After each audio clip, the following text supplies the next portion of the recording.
In this video, we will discuss surface properties.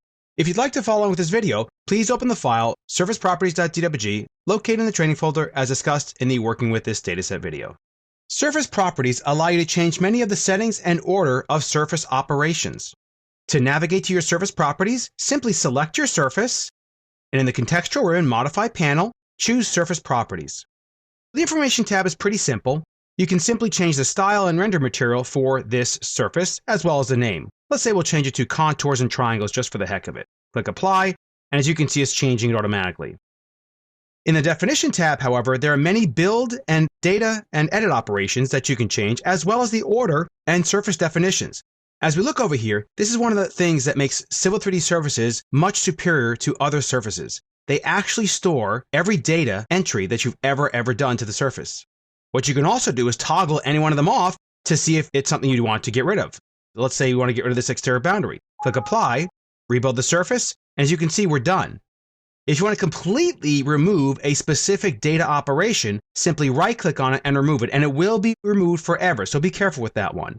What's also nice is that you can change the priority of these operations. This is very useful, especially if you're not getting the triangulation you think you should be getting. If it's triangulating incorrectly, just try changing the order around and I guarantee it'll fix it. Let's look at the build operations. You can tell Civil 3D what to do with elevations.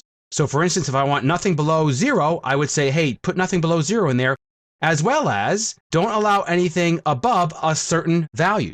So if you know your maximum elevation in your surface should be around, let's say 300, maybe you type in 500. And that way any bogus elevations that may have a 999 value and so on, it will not be in the surface. If we scroll down, there's also the opportunity to change the angle. So if you have very tiny slivers, you can say, hey, don't let it exceed this angle, as well as the maximum triangle length. So I can say, let's get rid of any extra triangles that have a distance greater than 150. Click Apply, Rebuild, and you'll notice how it gets rid of all those extra triangles. Now be careful with this, because if you do have a point that was surveyed, maybe that's greater than 150, and you want to keep it, it will of course get rid of it. There are additional settings and data operations as well here that you can edit. The Analysis tab is where you would do your analysis. So things like slopes, elevation banding, slope banding, etc., you define the analysis and bands in here.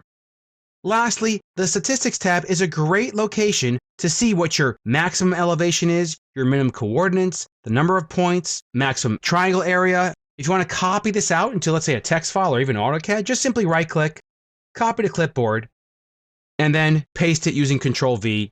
And there is our actual data from the Statistics tab.